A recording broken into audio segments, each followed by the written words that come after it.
ठीक है चलो, स्टोरी बहुत ज्यादा बकचोदी है, सुन लो। जब 12th खत्म करी ना तो मुझे बस मेरठ से बाहर आना था। मैं यहाँ नहीं रहना और, तो घर वालों ने कहा ये ड्रॉप कर लो। मैं कहा हाँ दिल्ली जाकर यहाँ नहीं रहेंगे। तो दिल्ली आ गए, केएमसी में एडमिशन भी हो गया। तो सैम आया था मेरा एक दोस्त मेरठ से मेरे साथ, वो भी केएमसी में। हम दोनों ने एक पीजी में रूम ले लिया। काफी आलीशान रूम था, 2 सिंगल बेड थे, अलमारी के नाम पे एक माचिस की डब्बी लगी थी दीवार में।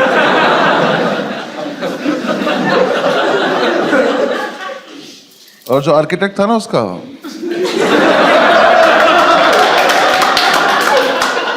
वो थोड़ा नशे में था। उसने 2 दरवाजे बनाए थे, एक दरवाजा सड़क पे ही खुलता था, तो अगर कभी जाने अनजाने में खोल दो तो स्कूटी में लग जाता था किसी की। आदमी बढ़िया जा रहा, भग जाया था गिरिया, किसी ने दरवाजा खोल दिया। तो हम उसे ज्यादातर बंद ही रखते थे क्योंकि हम भी नशे में रहते थे। तो उस कमरे में एक तरफ हम चाय बनाते थे, तो उधर एक बार चाय गिर गई थी, तो उसके ऊपर अखबार बिछा दिया था। तो अब जो हेडलाइन थी वो चिपक गई थी। तो न्यूज के नाम पे हम रोज ये पढ़ते थे कि गाजियाबाद में सरेआम कत्ल हुआ है। और हम रोज वहां से निकलते कहते गाजियाबाद में बहुत कत्ल हो रहे हैं यार।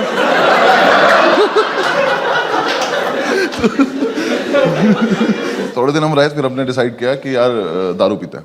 क्योंकि यार देखो, मेरठ से निकलने का मेन पर्पस ये था, क्योंकि मैं बचपन से अपने पापा को देखता रहा था कि शाम को इस आदमी को ऐसा कौन सा पदार्थ मिलता है कि ये खुश हो जाता है। मैंने कहा मुझे यही चाहिए। और दारू की जितनी बॉटल आई ना घर में, मुझे एक भी बॉटल हमने कभी फेंकी नहीं, तो सारी हम संभाल के रखते थे। क्यों पता नहीं, ये म्यूचुअली डिसाइड भी नहीं होता यार, वो बस आई, फिर हमने कहा क्या हमारी तो है। इसने मुझे सिगरेट भी पिलानी शुरू कर दी मीठी मीठी बोल के।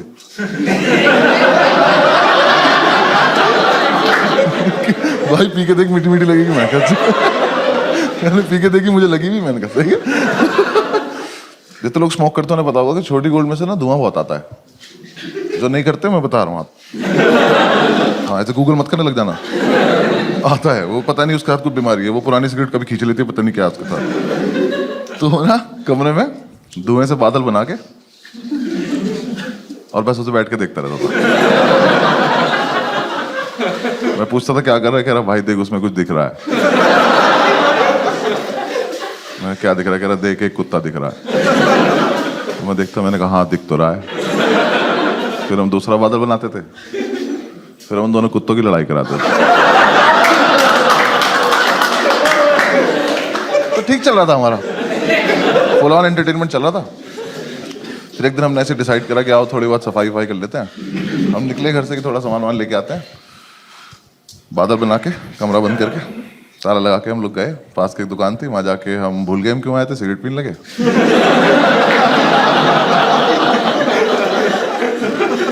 फिर याद आया तो मैंने वाइपर लिया, तो इसने बोला कि वाइपर मत ले यार, रख दे वापस। मैं कह रहे वो कत्ल के निशान मिटाने ले लेते।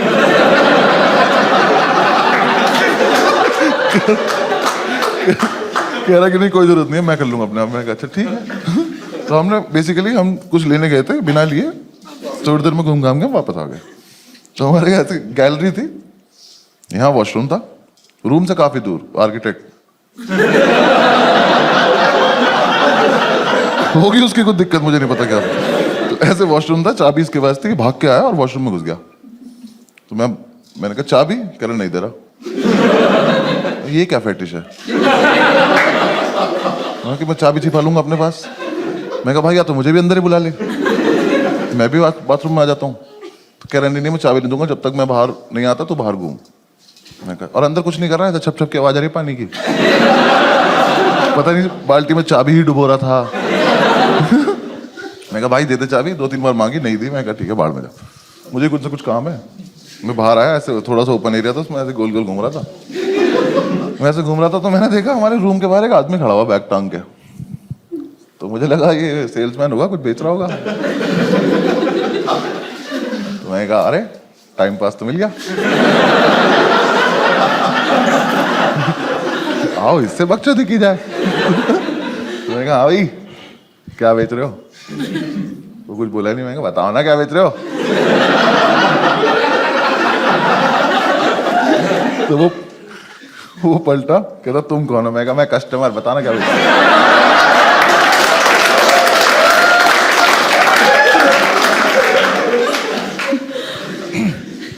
कह रहा मैं सैम का फादर हूं।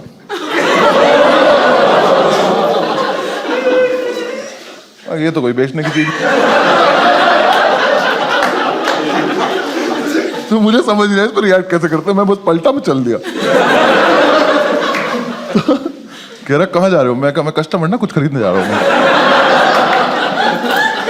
कह रहा सही से बताओ तुम करते क्या हो? मैंने कहा अंकल मैं ना पीछे डांस सिखाता हूँ वहां पे ना। कुछ समझ ही नहीं आया। मैं रियाज ही कर रहा था, आप आ गए एकदम से ना। तो थोड़ी दूर में भागा। कह रहे एक सेकंड, तुम अनुभव हो ना? आप थोड़ी बात सीरियस होती जा रही है। मैं कहा नहीं। कह रहा मुझे सैम ने बताया तुम्हारे बारे में, और मैं ये सोच रहा हूँ अपने लड़के से स्केच बनवाता है क्या? उस टाइम फोटो तो होते नहीं थे। तो ये क्या दोस्त से, हाँ बनाओ, शक्ल बनाओ। तो यार देखो मैं भाग सकता था वहां से, लेकिन फिर मुझे एकदम से लगा कि आज क्या होने वाला है। ये आदमी अभी वॉशरूम से आएगा, ये अपना बाप देखेगा, फिर हम तीनों मिलके कमरा देखेंगे, और ये संसार तमाशा देखेगा। मैं इस मोमेंट को मिस तो नहीं करना चाहता। तो मैं कहा बता देते हैं हम कौन है, क्योंकि देखो मुझे क्या डर था, ये आदमी क्या कर लेगा, वैसे तो है नहीं मुझे पीट देगा। ज्यादा ज्यादा क्या, मेरे घर पे फोन करोगे, कर लो। जो अभी टाइम हो रहा है मेरे पापा पक्का फोन उठा के बोलेंगे चीयर्स भाई साहब।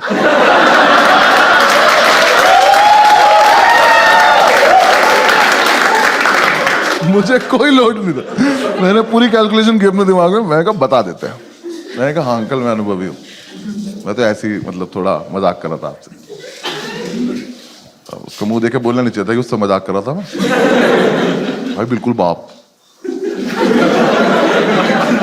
जो मेरे पापा ना पापा है, ये बाप कहते हैं। वो लड़के ने तो बचपन से बाप बनना चाहते हैं कि स्माइल नहीं करेंगे वरना औलाद पैसे मांग लेगी। इतना सीरियस ऐसे खड़ा, मैं कहा ठीक है अंकल मतलब मैं ही हूँ, आप बताओ कैसे हो आप? कह रहे सैम कहाँ है?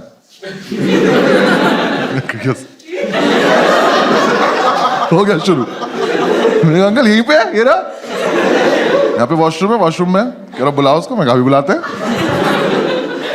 मैं गया, मैंने जाके गिर दिया। मैंने कहा बैठी आपके फादर आए हैं।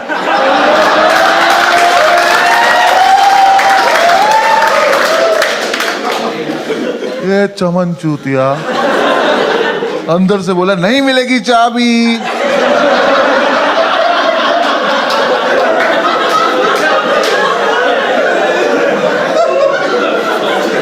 कहा बैठी रख लो चाबी, आपके पापा आए हैं। तो अंदर से कह रहा मेरे डैड जी क्यों आएंगे? वो तो यही आदमी बता पाएगा। मैं कहा भाई यहाँ एक शख्स है जो क्लेम कर रहा है कि वो आपके पापा है, तो अब ये कंफर्म करने के लिए आप ही को आना पड़ेगा, क्योंकि मेरे पास कोई टेक्नोलॉजी नहीं है। इसको समझ ही नहीं आ रही है बात। इसको लग रहा है मैं चाबी लेने के लिए अलग अलग बहाने बना रहा हूँ। ये अपनी जोन में खुश है। और ये कॉमर्स का था ना, तो ये नया नया कूल बना था दिल्ली।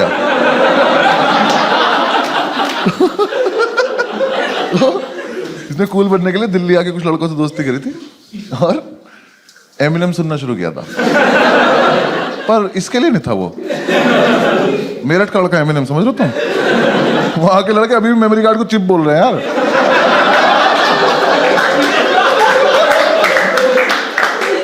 मैंने से फिर से बोला, मैंने कहा वाडी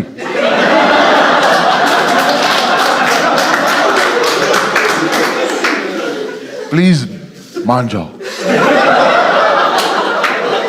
आपके पापा आए हैं। अंदर से कह रहा है buddy, love the way you लाई।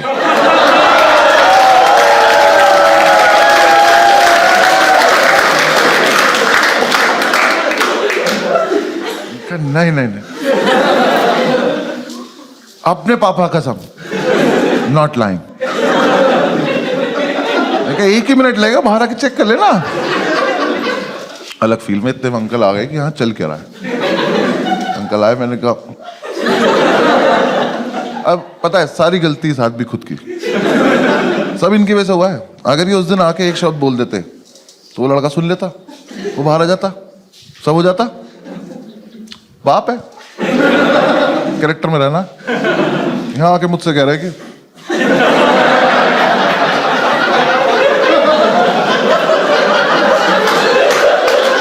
मैं बहन मम्मी हूँ, मुझसे क्यों बोल रहा हूँ?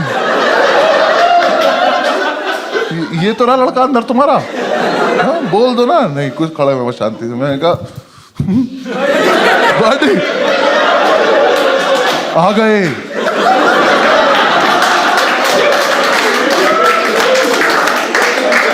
यार पता है सब सच है। एकदम से इसका मेरिट ऊपर आया, एमिनेम नीचे चला गया और इसका पेशेंस लेवल खत्म हो गया। इसे लगा कि अब तो ये बहुत देर से बकचोदी कर रहा है, तो अब मुझे इसे जवाब देने का टाइम आ चुका है। इसने अंदर से इतनी बुरी बुरी गालियां देनी शुरू करी, इतनी बुरी बुरी की स्टेज पे तो मैं दे भी नहीं सकता। ऐसे गालियों का लूप चला और मैं सोच रहा हूँ ये वाली तो बहुत एस्केलेट कर दिया यार तूने।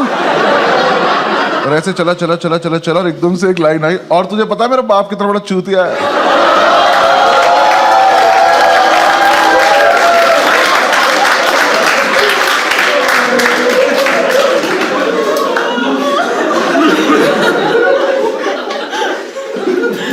देखो मैं इतनी रेंज में था कि थप्पड़ खा सकता हूँ। फिर मुझे लगा कि अब ये बकचोदी चलती रहनी चाहिए। तो मैंने कहा कैसे?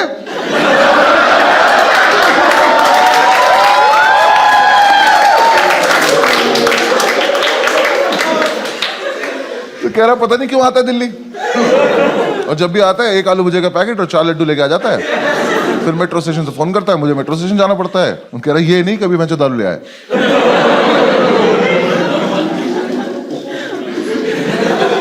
अंकल आपके संस्कार है, मतलब ऐसा ये चल रहा है अभी भी। अब ये किसी और चीज को गाली दे रहा है जो हमें नहीं दिख रही है, अंदर ही कुछ है जिसे ही गाली दे रहा है। मैं कहा अंकल चले यहां से, आज का तो हो गया होगा, चले। सारी सुन के जाओगे क्या? इतनी दूर गए होंगे, वॉशरूम के गेट में ऊपर जगह थी, इसने ऊपर से चाबी फेंक दी। कह रहा ले तू भी क्या याद रखेगा? मैं याद रखूंगा? बड़ी एक बार बाहर तो आओ, तुम क्या क्या याद रखोगे? और लेकिन मुझे एक डाउट हुआ कि यार जितनी गाली अंकल ने खाई, ये आदमी अब ये नहीं देखेगा औलाद किसकी है, अब ये मानना चालू करेगा जो आएगा। तो मैं ऐसे महीने अब अंदर नहीं ले जाना चाहता था, क्योंकि मेरे हिसाब से तो सबसे बड़ा जो पिटाई का इवेंट था वो तो रूम ही था ना हमारा। ये तो उससे पहले ही इतना कुछ हो गया, तो मुझे लगा इसे आ जाने देते हैं तभी रूम दिखाएंगे, मैं नहीं जा रहा। अंकल कह रहे चाबी उठाओ। मैंने चाबी उठाई, मैं उठाई खड़ा हो गया। कह रहा चलो, मैंने कहा हाँ चल रहे चलो। गेट के सामने जाके मैं खड़ा हूँ। कह रहे खोलो, मैं भूल गया कैसे खोलते। यार वो ताला भी ना 20-25 बार में खुलता था, मैंने उसमें चाबी लगाई, कट से खुल गया वो।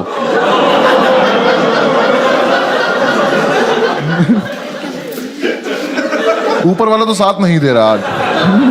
मैंने ताला ऊपर अटका, कुंडी खोली, मैंने कहा अंकल अब आप कर लो। अंकल ने गेट खोला, पहले तो बादल आए, वो 2 जर्मन शेफर्ड अंकल के ऊपर से गए। वो आदमी स्मोक नहीं करता, कह रहा ये क्या था? मैंने कहा कुछ नहीं अंदर आओ, अभी तो बिजली भी कड़क रही है, आ जाओ। अंकल अंदर घुसे, सामने एक चेयर पड़ी थी, उस पर कपड़े भरे थे, मैंने कपड़े हटाए, मैंने कहा अंकल यहाँ बैठ जाओ, बस बैठ लो। बाप लाइट जलाओ, मैंने कहा लाइट नहीं आ रही।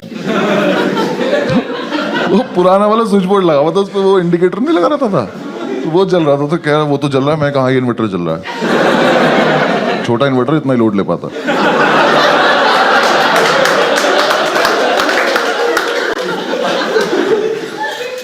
उठे, लाइट जला दिया। मैं कहा अब इसमें आप अपने आप किया, आपने जो किया। अब देख लो। कमरा देखा, मैंने लाइव हार्ट अटैक आते देखा। उनका हाथ ऐसे दिल पे गया, मैं कहा ये मरेगा, मेरा नाम लेगा। मैंने कहा मना करा था ना मैं। बैठ जाओ। बैठ। उन्होंने सारी बोतल देखी, तो पहले तो नहीं ये समझ में नहीं आया कि शराब पीते हैं, कबाड़ी काम करते हैं।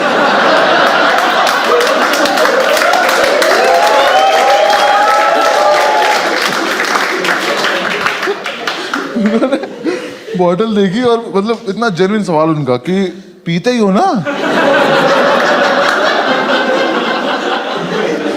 हाँ पीते हुए। और देखा कि साफ सफाई देखी कितनी है। उठ के कमरे में घूमे, मैं उधर मत जाओ, कत्लो रखा वहां पे। उन्होंने देखा हमारा चाय वाय का एरिया, कह रहे अच्छा अच्छा ठीक। एक तो बाप लोगों को ना, बच्चा उनका आर्टिस्ट हो, इसकी कदर नहीं होती, आर्ट की कदर नहीं होती उन्हें। इतना सुंदर पिरामिड बनाया था हमने सिगरेट की डब्बियों से, तोड़ दिया। हम पंखा नहीं चलाते थे कि गिर जाएगा, आगे तोड़ दिया। वो डिब्बियां देखना सारी, उसमें से एक डब्बी उठाई, उसमें से आवाज आई, खोली तो उसमें बीड़ी थी। तो कह रहे तुम सिगरेट भी नहीं पीते?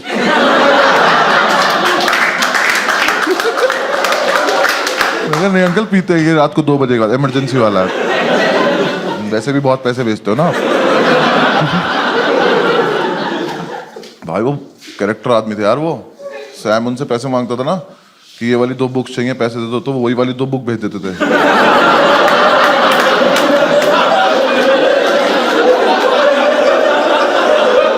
फिर हम दोनों पूरे मार्केट में बुक ले घूम रहे थे, कोई ले लो यार, तो हमारे तो एक कोर्स की भी नहीं है।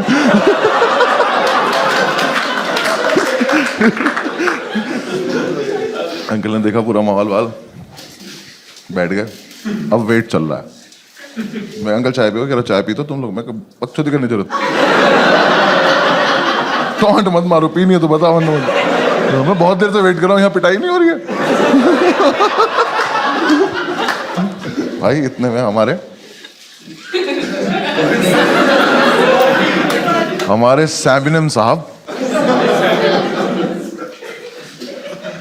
देखो इस लड़के को बिल्कुल नहीं पता है बाहर क्या हो रहा है, इसकी दुनिया कहीं और है। ये वॉशरूम से निकला, इसका ऐसे हाथ निकला, ये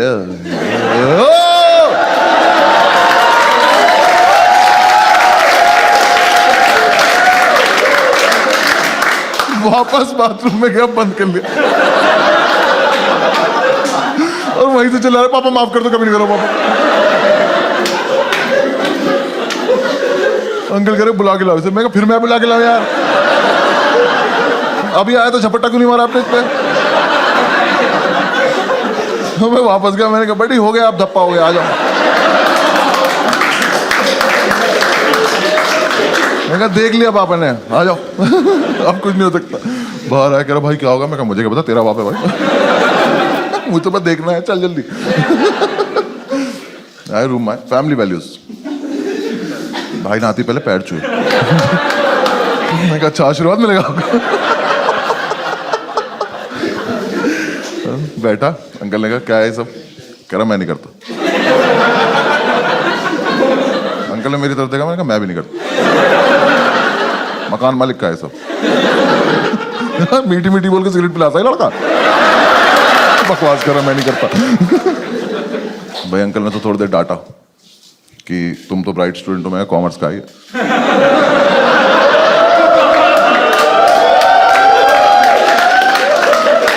कह रहे बेटा ये सब करने की क्या जरूरत है, फलान ठिकाना, वो डांट रहे। मैं कहा अब मारेंगे कुछ नहीं।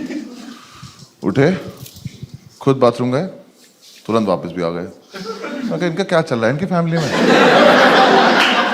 इन लोगों को सीधा सीधा टारगेट दिख क्यों नहीं रहा अपना? सामने मारो पैंच की तरह।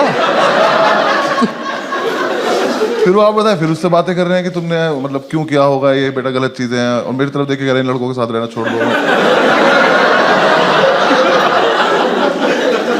मैं कहा छोड़ देना, अभी मुझे वो दिखा दो जो देखने के लिए बैठा हूँ। कुछ नहीं, मैं ऐसे घूम रहा, मैंने अंकल का बैग देखा तो उसमें एक आलू भुजिया रखी, 4 लड्डू रखे। मैंने आज तो नहीं निकालेंगे, आज तो इसे वापस ले जाएंगे। आज तो बात कर रहे हैं उससे, करते करते उन्होंने आलू भुजिया निकाल दी। मैं कह अरे यार कहते ही शर्म नहीं आ रही, अभी गाली खाई है। निकाली आलू भुजिया रख दी, 4 लड्डू रख दिए। कह रहे बेटा सुनो, ये सब बिल्कुल बंद कर दो और वीकेंड पे मेरे उठाओ, तुमसे बात करता हूँ। बैग उठाया और चल दिए। ये क्या टाइम वेस्ट हुआ मेरा? ये तो मतलब इतने कैरेक्टर में थे क्यों आप, अगर आपको इतना ही इजी काम नहीं आता तो? भाई वो चले गए। मैं कहा ये क्या हुआ है यार, तेरे पापा तुझे मारते नहीं है? कह रहा भाई मेरे पापा तो मुझे वाइपर से मारते हैं।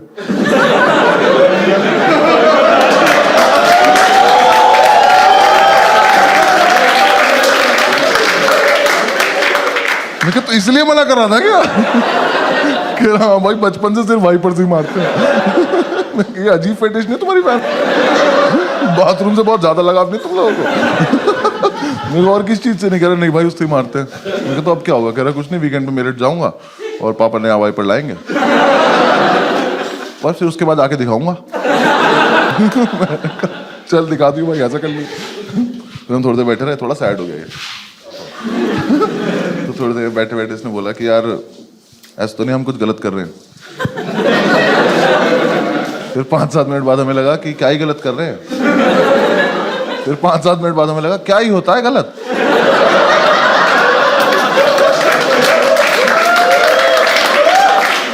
किसी के लिए गलत, किसी के लिए सही होता है। तो हमारे पास एक और क्वार्टर पड़ा था, हमने वो निकाला, एक एक पैक बनाया, भुजिया आई थी, इसका यूज भी तो करना था। हमने भुजिया गोली, अपने अपने बादल बनाए। हमारे कुत्तों की लड़ाई होने वाली थी कि अंकल वापस आ।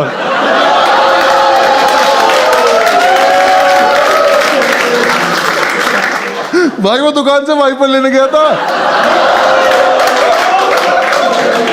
उनने स्वीटी नाम के वाइपर से जो सूता है ना उसको घुमा घुमा। अंकल देखे मेरे, uncle love the way you lie.